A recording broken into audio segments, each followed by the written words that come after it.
यह कहानी मेरे दोस्त राहुल की है, जो जयपुर में रहता है। वह अपनी नौकरी के कारण अक्सर देर रात में शहर से बाहर के काम से वापस लौटता था। एक बार सर्दियों की गहरी रात में वह राष्ट्रीय राजमार्ग 8 NH 8 के एक खंड से गुजर रहा था, जहां सड़क के दोनों ओर मीलों तक केवल रेगिस्तानी जमीन और सूखे पेड़ थे। रात के लगभग 2:30 बज रहे थे। सड़क एकदम सुनसान थी। राहुल ने अपनी कार की हेडलाइट्स को हाई बीम पर रखा था और गाना सुन रहा था ताकि नींद न आए। तभी उसने सड़क से थोड़ी दूरी पर एक पुराने सूखे पेड़ के नीचे कुछ देखा। वह एक औरत थी। उसने सफेद रंग की साड़ी पहनी थी और उसका चेहरा नीचे झुका हुआ था। वह धीरे धीरे सड़क की ओर आ रही थी। राहुल ने सोचा कि इतनी रात को यहां कौन हो सकता है। यह जगह किसी गांव या ढाबे से बहुत दूर थी। जब औरत कार के पास पहुंची तो राहुल ने उसकी तरफ ध्यान से देखा। उसका सिर अभी भी झुका हुआ था, लेकिन उसने धीरे से अपना हाथ उठाकर लिफ्ट मांगने का इशारा किया। राहुल का दिल जोर से धड़कने लगा। उसे अपनी दादी की कही बात याद आई। आधी रात को सुनसान रास्ते पर सफेद कपड़े में किसी भी अनजान को कभी लिफ्ट मत देना। डर की एक लहर उसके अंदर दौड़ गई। उसने गाड़ी की स्पीड बिल्कुल भी धीमी नहीं की, बल्कि रेस पैडल पर और जोर दिया।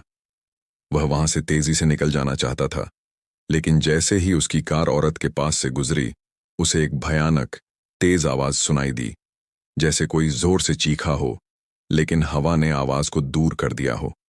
राहुल ने तुरंत पीछे देखने के लिए रियर व्यू मिरर में झांका। उसे सड़क किनारे अब कोई नहीं दिखा। उसने राहत की सांस ली और मन को शांत करने की कोशिश की कि शायद यह उसका वहम था। अचानक कार के अंदर एक बर्फीली ठंडक फैल गई। राहुल के गले में जैसे गांठ पड़ गई हो। उसने दोबारा रियर व्यू मिरर में देखा। उसकी पिछली सीट पर, जहां अभी तक सिर्फ अंधेरा था, अब वही सफेद साड़ी वाली औरत बैठी थी। उसने अपना सिर उठाया। उसकी आंखें नहीं थीं, बल्कि उनकी जगह गहरे काले गड्ढे थे।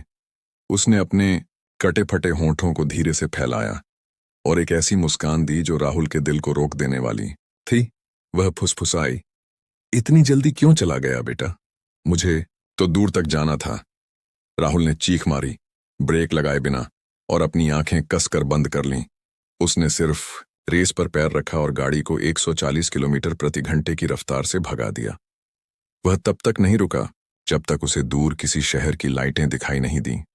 जब वह सुबह घर पहुंचा तो उसकी कार की पिछली सीट पर एक मुट्ठी भर सूखी मिट्टी और एक पुरानी फीकी सफेद कपड़े की छोटी सी पट्टी पड़ी थी। उसने उस रात के बाद कभी उस राजमार्ग पर अकेले सफर नहीं किया। अगर आपको मेरी यह कहानी पसंद आई तो वीडियो को लाइक और चैनल को सब्सक्राइब जरूर करें। धन्यवाद।